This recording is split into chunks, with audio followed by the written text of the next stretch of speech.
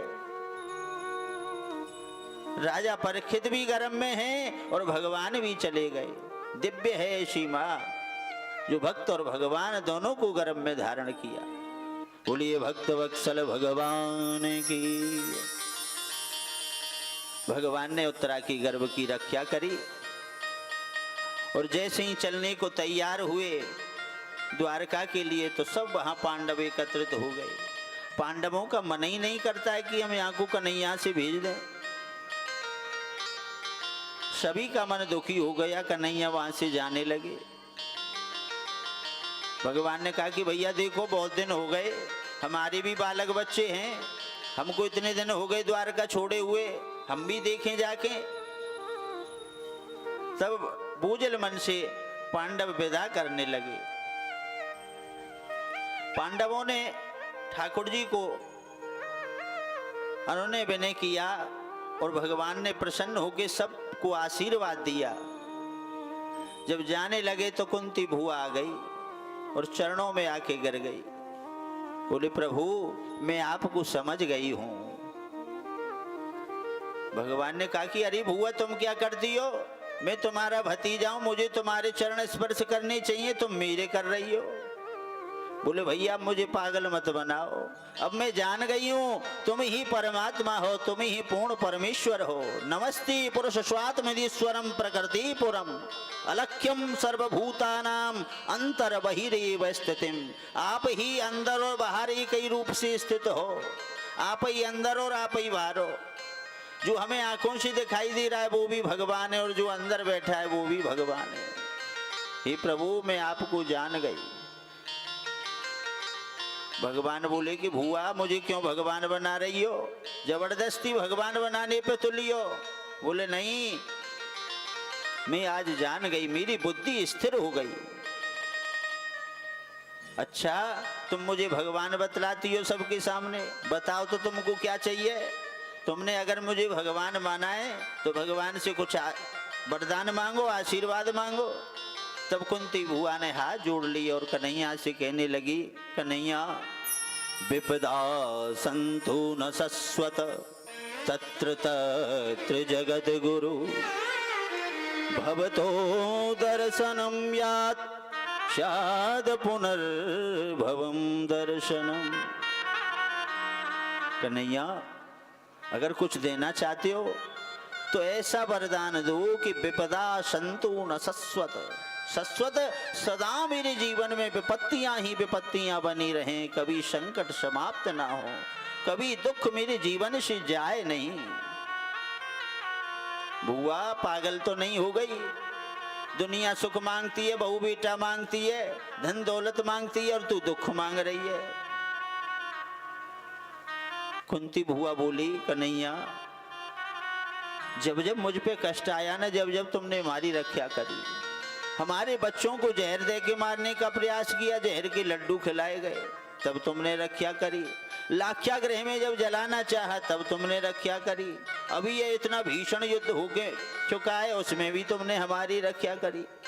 पग पग पर जब जब कष्ट आए तब तब आपने हमारी रक्षा करी, हमारे साथ रहे। जो विपत संग रहे गिरधारी, प्रभु बर दो लगी रहे विपत अति भारी।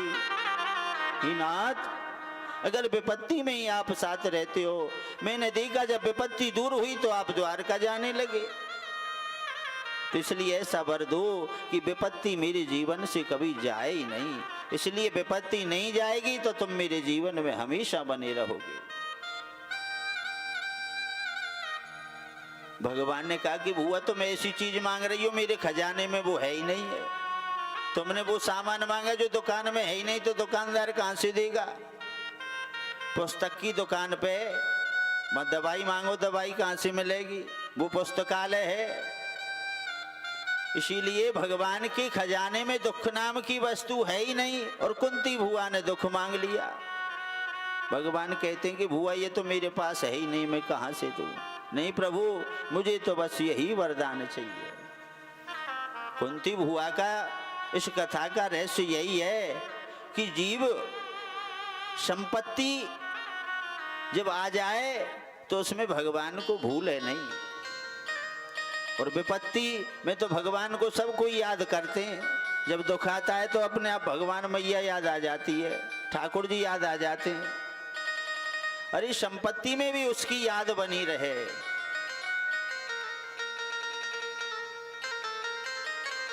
इस कथा का रहस्य यही है कि हम विपत्ति को भी संपत्ति मान के सहर्ष स्वीकार करें।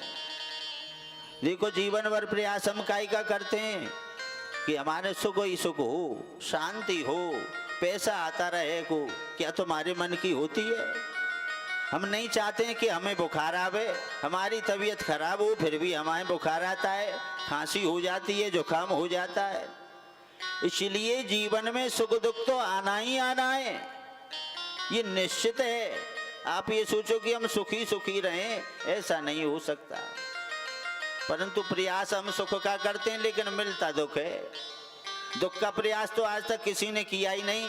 किसी ने ये भी नहीं सोचा कि मेरे खांसी हो जाए, मुझे बुखार आ जाए, मेरी टांग टूट जाए, फिर भी टांग टूट जाती है, बुखार आ जाता है, तबीयत गड़बड़ हो जाती है। जिसके लिए हम प्रयास कर रहे हैं वो तो हो नहीं रहा, और जिसके लिए कभी प्रयास ही नहीं किया फिर भी वो कष्ट जीवन में आ रहा है। तो ये कष्ट तो मिलना ये निश्चित है। इसीलिए सुख के लिए भी अगर हम कोई कामना नहीं करें तो सुख भी मिलना निश्चित है, सुख भी मिल के रहेगा। क्योंकि ना तो इस संसार में सुख नाम की कोई वस्तु है, ना दुख नाम की है। मन के ही कारण सब दुख और सुख हैं। अभी पति पत्नी आराम से घर में रहते हैं, और संध्या के समय जब पति देवता लौट के आते हैं ना ऑफिस से, अपने काम से, और रात के 9 बजे लौट के आए, खाना पीना खाया, खा पी के सो गए, और थोड़ी देर बाद 1 घंटा बाद फोन और आ गया किसी मित्र का। बोले भैया हम स्टेशन से उतरे, 5-6 लोग हैं, घर पे आ रहे हैं, तुम्हारे पे खाना पीना बनवा लेना। अब तो पत्नी का माथा खराब, बोले अभी तो खाना पीना बनाया है, बर्तन भांडे मांजे। इनकी और आए दिन दोस्त और मित्र आते रहते हैं। वो खाना बनाएगी तो जरूर, लेकिन दुखी मन से बनाएगी, चिड़चिड़ाती रहेगी जब तक बनेगा। और थोड़ी देर बाद 1 घंटा बाद भैया का फोन आ जाए, बोले बहन हम 4-5 और आ रहे हैं, जबरदस्ती रात के 2 बजे भी दूध पिला के सुबह। उसको देख के मन प्रसन्न हो गया। तो उसको उस काम तो वो ही करना पड़ रहा है। कल तो 4 की बनाई, आज भैया के संग 6 आ गए तो 6 की बनानी पड़ रही है, लेकिन बड़ी प्रसन्न है, भाग भाग के काम कर रही है, बच्चों को भी लगा दिया। तो यही सुख दुख है। जो हमारे मन के मुताबिक कार्य हो जाए उसमें हम सुखी हो जाते हैं, जो मन मुताबिक काम नहीं हो उसमें हम दुख मानते हैं। जबकि कोई सुख दुख इस संसार में नहीं है, मन का ही दुख है, मन का ही सुख है। बोलो वृंदावन बिहारी लाल की जय।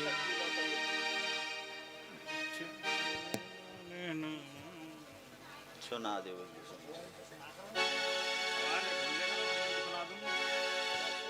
मिश्री देवी राधे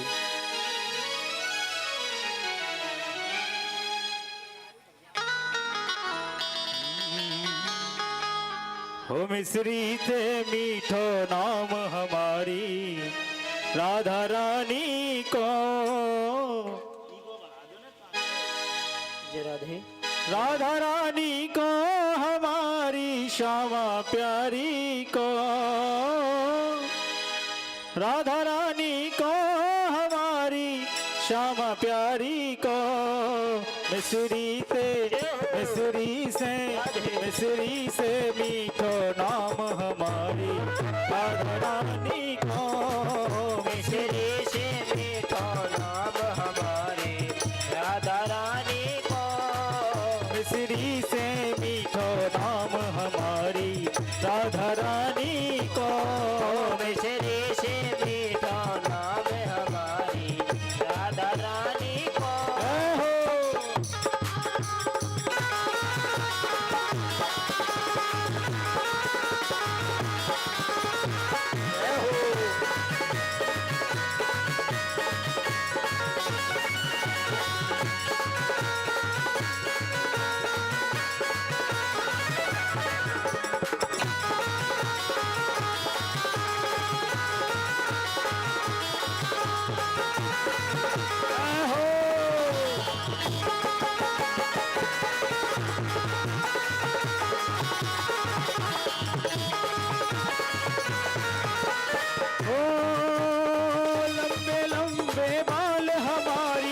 राधा रानी के लंबे लंबे बाल हमारी राधा रानी के ओ लंबे लंबे बाल हमारी श्यामा प्यारी के लंबे लंबे बाल हमारी श्यामा प्यारी के में गजरा में गजरा में गजरा करे कमाल हमारी राधा रानी को मिश्री देवी को नाम हमारी राधा रानी को मिश्री से मीठो नाम हमारी राधा रानी को मिश्री से मीठो नाम हमारी राधा रानी को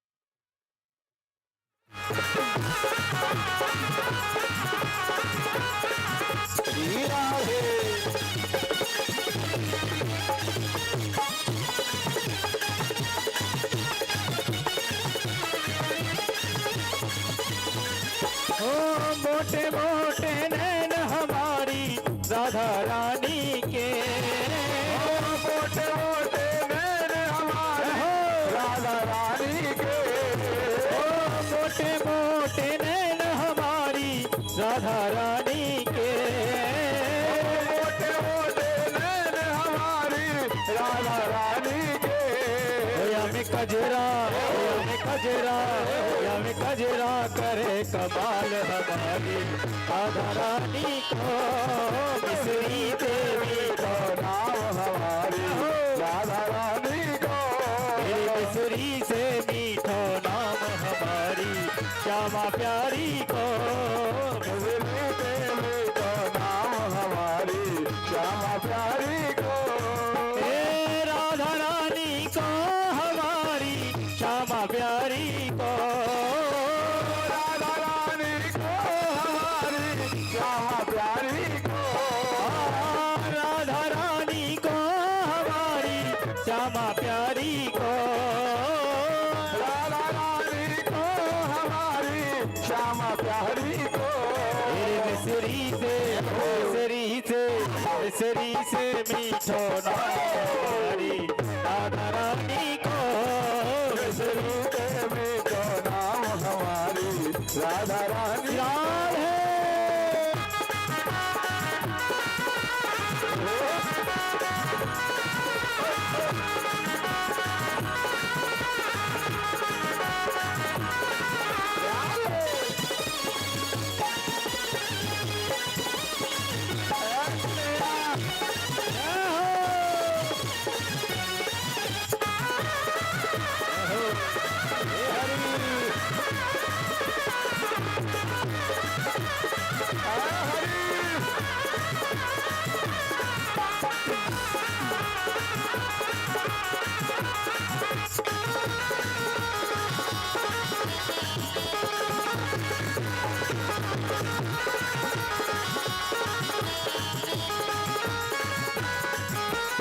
पतले पतले होठ हमारी राधा रानी के। पतले पतले होठ हमारी राधा रानी के। पतले पतले होठ हमारी राधा रानी के। पतले पतले होठ हमारी राधा रानी के। हमें लाली हमें लाली हमें लाली करे कमाल हमारी राधा रानी को। मिश्री से मीठो नाम हमारी राधा रानी को। मिश्री से मीठो नाम हमारी राधा रानी को। मीठो नाम हमारी राधा रानी को।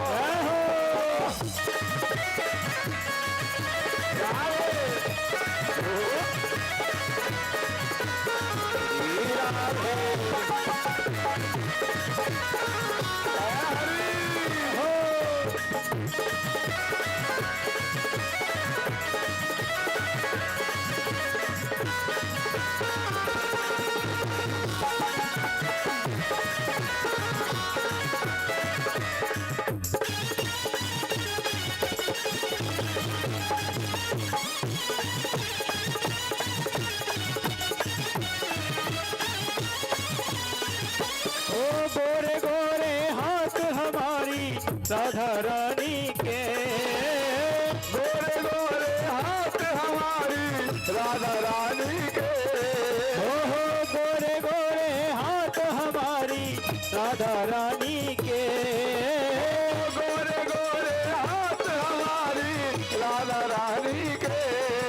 हमें मेहंदी हमें मेहंदी हमें मेहंदी करे कमाल हमारी राधा रानी को। मिश्री पे मीठो नाम हमारी राधा रानी को।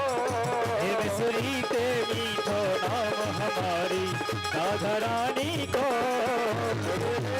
मीठो नाम हमारी रानी को।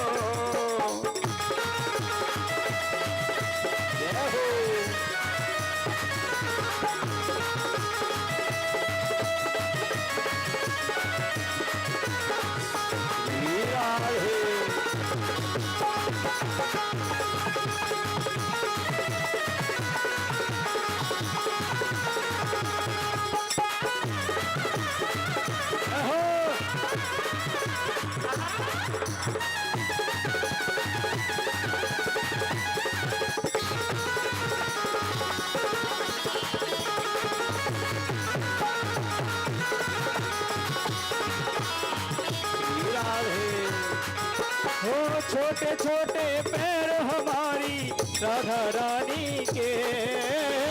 छोटे छोटे पैर हमारी राधा रानी के। छोटे छोटे पैर हमारी राधा रानी के। छोटे छोटे पैर हमारी राधा रानी के। हमें पायल हमें पायल हमें पायल करे कमाल राधा रानी के। मिश्री पे मीठो नाम हमारी राधा रानी को। राधा रानी को हमारी श्यामा प्यारी को।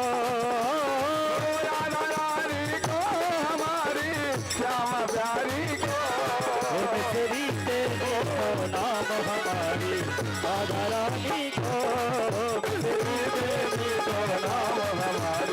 राधा रानी को हे मिसरी दे मीठो नाम हमारी राधा रानी को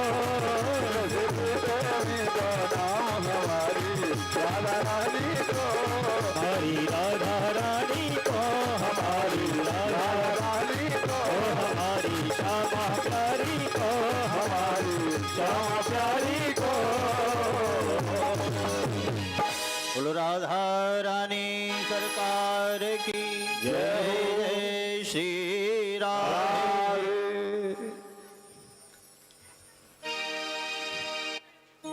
कुंती बुआ कहने लगी कि प्रभु मैं अब आपको जान गई हूं, परंतु भगवान आपको वही जानता है जिसको तुम जनाना चाहते हो। बिना आपकी कृपा के आपको कोई नहीं जान सकता।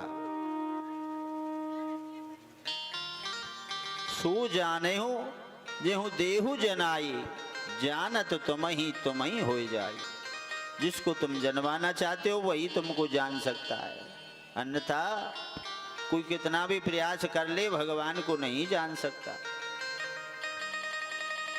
भुआ तुम मेरी इतनी बड़ाई कर रही हो, मैंने तुम्हारे बालकों की कब रक्षा करी? बोले प्रभु करते भय भले ही आप नहीं दिखाई दो, लेकिन करते तो आप ही हो। आप दिखाई नहीं देते करते हुए, लेकिन करने वाले आप ही हो। जब सुग्रीव को भगवान राम ने बाली को मारने के लिए भेजा और सुग्रीव घबरा गया कि बाली मुझे छोड़ेगा नहीं, मार डालेगा। बोले प्रभु क्या कर रहे हो? राम जी ने कहा कि तुम जाओ तो सही, उससे युद्ध तो करो। बोले प्रभु मारना जब आपको है तो मुझसे क्यों युद्ध करवा रहे हो? बोले नहीं, कर्म तो तुमको ही करना पड़ेगा। सुनो सुग्रीव में मारे हो बाल ही एक ही बाण, मैं एक ही बाण में उसको मार दूंगा, लेकिन युद्ध करने तो तुमको ही जाना पड़ेगा। इसलिए करने कराने वाले तो सब परमात्मा हैं, भगवान हैं, हम तो बस उसकी निमित्त मात्र हैं। प्रभु आपकी माया बड़ी विचित्र है, आपकी माया को कोई जान नहीं सकता। बड़े बड़े संत महात्मा सन्यासी योगी आपकी माया को नहीं पहचान पाते, आपकी माया में उलझ कर रह जाते हैं। जैसे नटकृत बिकट कपट खगराया, नट सेवक ही न व्यापहि माया। नटकृत बिकट कपट खगराया, नट सेवक ही न व्यापहि माया। जैसे नट आता है ना मदारी, गांव में खेल दिखाने के लिए आते हैं, नोटों की गड्डी बना देते हैं, गला काट देते हैं, सांप बना देते हैं, कबूतर बना देते हैं। जो आदमी नोटों की गड्डी बना देगा वो गांव-गांव में मोहल्ला में खेल क्यों दिखाएगा? वो तो घर बैठे ही नोटों की गड्डी बना लेगा, फिर आटा मांगता क्यों फिरता है? वो तो माया है। माया का क्या अर्थ है? माँ माने नहीं या माने जो नहीं है वही माया है। माया को सब कोई भजे, माधव भजे न कोई। सब माया के पीछे लगे भय। माया को सब कोई भजे, माधव भजे न कोई। जो कदापि माधव भजे तो माया चेरी हो। माधव का अगर चिंतन करेंगे तो माया दासी बन जाएगी। बहुत प्रकार से कुंती भुआ ने भगवान कृष्ण की स्तुति करी और भगवान ने विचार किया कि भुआ ने दुख मांगा है, दुख हमारे पास है नहीं है, तो क्या करें? भगवान ने अपने आप को ही सौंप दिया। भगवान कुछ दिन और रहे पांडवों के यहाँ और एक दिन देखा कि महाराज युधिष्ठिर बड़े चिंतित दिखाई दे रहे हैं। अपने माथे पे अपने सर पे हाथ रख के बैठे हुए हैं और बड़े ही चिंतित हैं। रात्रि में भगवान कृष्ण पहुंचे कि भैया अब क्या चिंता है, अब तो राजपाट गद्दी सब मिल गई, विजय हो गई, अब कोई दुश्मन भी नहीं बचा, अब क्यों चिंता है। धर्मराज बोले केशव ये गद्दी पता है कैसे प्राप्त भई है? अपनों को मार डाला, चाचा ताऊ भाई सबको मार दिया, जब जाके ये गद्दी मिली है। आज इस गद्दी पर बैठकर मुझको देख के जो खुश होने वाले थे वो तो बचे ही नहीं, सब मर गए। क्या करूं इस गद्दी पर बैठकर। भगवान ने खूब ज्ञान दिया। अरे तुम कौन हो मारने वाले तो भगवान है, करने कराने वाले भगवान है। तुम वैसे ही व्यर्थ की चिंता करते हो भैया। बोले नहीं केशव, भगवान समझ गए कोई छोटा उम्र में आपसे कोई छोटा और वो आपको ज्ञान देवे तो आपको वो ज्ञान अच्छा नहीं लगेगा। बोले कल परसों का हमको ज्ञान बांट रहा है। भगवान समझ गए, बोले इसे बड़े बूढ़े के पास ले चलो जिसकी सफेद दाढ़ी हो। तो भगवान भीष्म पितामह के पास पांडवों को ले गए और वहां ले जाकर उनको भीष्म पितामह के द्वारा ज्ञान दिलवाया। पुरुष की स्वाभाविक धर्मों का विवेचन किया भीष्म पितामह ने पांडवों से। निवृत्ति मार्ग, प्रवृत्ति मार्ग, द्विविध धर्म, दान धर्म, राज धर्म, अनेकों अनेकों धर्मों का विवेचन किया और अद्भुत व्याख्या करी। इधर भीष्म पितामह बाणों की सैया पर पड़े हुए, वो भी भगवान का इंतजार कर रहे हैं कि भगवान ने मुझसे कहा था कि जब तेरा अंतिम समय आएगा तो मैं तेरे सामने होऊंगा।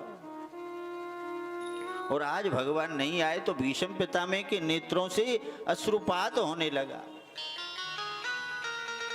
उनको याद आने लगी। इसलिए भगवान पांडवों को लेके वहां पहुंचे। अर्जुन को बुलाया भीष्म पितामह ने। अर्जुन ने प्रणाम किया। बोले हाँ पितामह। बोले वो तुम्हारा सारथी कहाँ है? वो नहीं दिखता कहीं। कृष्ण भगवान सामने आ गए, चरणों की तरफ हाथ जोड़ के खड़े हो गए। बोले दादाजी मैं यहीं हूं, आज्ञा करिए, बताओ क्या बात है, क्या सेवा करूं। अर्जुन से बोले कि तू इसको जानता है, ये कौन है? अर्जुन बोले कि हाँ पितामह, ये मेरे मामा का बेटा है, मेरा भाई लगता है, मेरा मित्र भी है, मेरा सचिव भी है। बोले कितने रिश्ते हैं तेरे इसके साथ? मन करता है तो इसको भाई बना लेता है, ज्ञान लेने, गीता का ज्ञान लेने के लिए गुरु बना लेता है, रथ अखबाने के लिए इसे तू सारथी बना लेता है। और एक रिश्ता तो भगवान का ऐसा, भगवान साले भी लगते हैं। भगवान की बहन सुभद्रा अर्जुन की पत्नी है, भाई भी है, साला भी है, मित्र भी है, गुरु भी है, सचिव भी है। भैया कौन है ये?